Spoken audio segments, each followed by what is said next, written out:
Hello and welcome to another EU4 video. This video is going to be a little short one. I recently played a campaign with Ethiopia and farmed Aksum. I played it live on Twitch actually at twitch.tv/RadioRes where I play EU4 and other games. There's a link in description, go check it out. So Aksum was introduced as a new farmable in the latest game update. You can farm Aksum if you own certain provinces and if you have Tigray as a primary culture, or you can start as Ethiopia, go down the mission tree, and one of the missions gives you a decision to form the Aksum Empire. Of course, you will need the Origins DLC for that mission tree. I wanted to play Ethiopia in the new patch to try out the new missions and see if it was worth farming Aksum. So, let's quickly go through my Ethiopia run to see how it progressed. Ethiopia starts with a fantastic 655 ruler who is only 30 years old.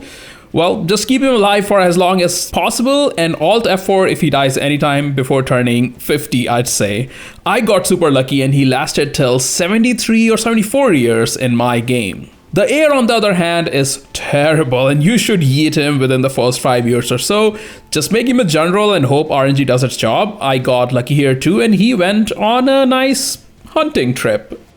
As a Coptic nation, we also get to pick the first blessing, and here core creation cost looks pretty good as we will be conquering a lot of new provinces. However, I think missionary strength is better as most of those provinces will be Sunni, and I think converting them early is better than saving the 10% on admin costs. And then we will just go down the mission tree and exploit all the free claims we get. We can complete the first mission after defeating the rebel army at the start. This gives free +1 stab, which is great. For the next mission, we can just build the unique Kawa regiments to get to the force limit, and that gives us free claims on miners in our south. Keep an eye on Adal in the meantime. They usually have a few allies, but there's going to be wars and the allies won't all help them. That's when we declare war on Adal and take provinces from them. I did end up taking a lot of provinces from them actually. Don't worry about the coalition for now, as we can just improve relations with other nations in the region. Once our subjects are super loyal, we can click on the next mission that gives us more perma claims. Also, once Renaissance spawned, I started developing it in the province of Aksum. There are actually no good provinces in the area, unfortunately. It's all just bad terrain. Deving up Aksum also completes a mission that gives us cores on 3 provinces of Medibari. Whenever you fight them, make sure to only take one province and not take the provinces that will give us borders with Mamluks. Because if you get borders with Mamluks this early, they will 100% declare war on you. And it's really important to delay that Mamluks war. As we go further down the mission tree, completing some of these missions also gives +100 government reform progress. 3 missions actually, that's +300 government reform progress, which is a lot in my opinion. And it really helps to get those later reform tiers fast. Eventually, we'll use the claims to get most of our northern neighbors' provinces. Just make sure again to not border Mamluks until you're sure you can take them on. I was also able to get Renaissance around 1460 in Aksum province. Fighting Mamluks is the hardest part of this campaign, and the key to that is to wait till they are embroiled in another war. I noticed that they were fighting QQ and had almost no manpower, and they were a Miltech behind me. So that's another major point, is to never fall behind on Miltech, always save your Mil points to tech up. So I decided to just go for it and take on Mamluks in 1463. Their armies were weaker than mine, and the war lasted 4 years, but I was able to take some coastal provinces which got me next to their capital, all their money and war reps. It was the start of the end of Mamluks. Later missions also gives us claim in the Horn of Africa, and eventually we get +10% morale of armies for 25 years and permaclaims in the Egypt region.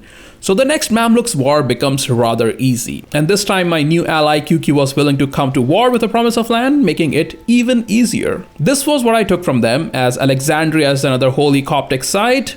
I already had Qasim Ibrahim as Makoria was my vassal. And we actually get a lot of missionary conversion modifiers for the new conquered provinces, which helps a lot. As a Coptic nation, you will be actively converting everything. I slowly took over rest of the Horn of Africa, one after another. In the next Mamluks war, I took rest of the Delta region, Jerusalem and Mecca, because of all the conversion bonuses we get from those. Later I took on Yemen and got the provinces we needed to complete another mission, which gives us more claims in the Arabian Peninsula. And finally, in 1535, I could complete the mission that lets us farm Aksum. Clicking on that mission gives us 2 options. One is where the country just changes to Aksum, and the other is where we get a decision to form Aksum, so we can form it whenever we want later. I wanted to just play as Aksum right away, so I went for the Form Aksum Now option. And just like that, in 1535, I was Aksum. So then I played a little bit as Aksum just to see how it feels like.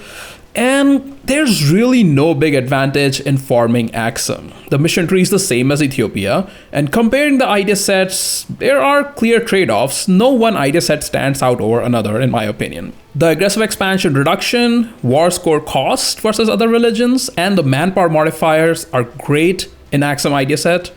And the core creation cost, the army tradition, and the +1 missionary is great with Ethiopian idea set. So the question is, why would you form Aksum? Well, either you really prefer the Aksum idea set, or in my opinion, it's mostly for role-playing purposes. Because Ethiopia is an endgame tag now. So maybe you just want to form another nation from them eventually, I guess. Playing as a Coptic was a lot of fun though, and completing the Prestigion achievement from here would be great as Ethiopia. I had 15% missionary strength already with 5 missionaries. It's kind of insane how fast you convert as Coptic now, and that is by design obviously, helping out the minor religions in game in this new patch. For idea groups, I took quantity first as we need that extra manpower to tackle Mamluks early on, then religious for faster conversions and the Holy War CB, then offensive because I was getting ready to fight the big guy Ottomans. I also allied Commonwealth for that reason. I think getting a colonist later is not a bad idea, maybe with expansion ideas, as you can both colonize provinces in Africa and in Southeast Asia for more trade income. So to summarize, form Aksum if you want to see the tag, but you don't really get anything out of it. And that is my take on the new tag of Aksum. Before I end this video, I just want to thank everyone for watching my videos this past year. 2021 wasn't the best year for a lot of reasons for a lot of us.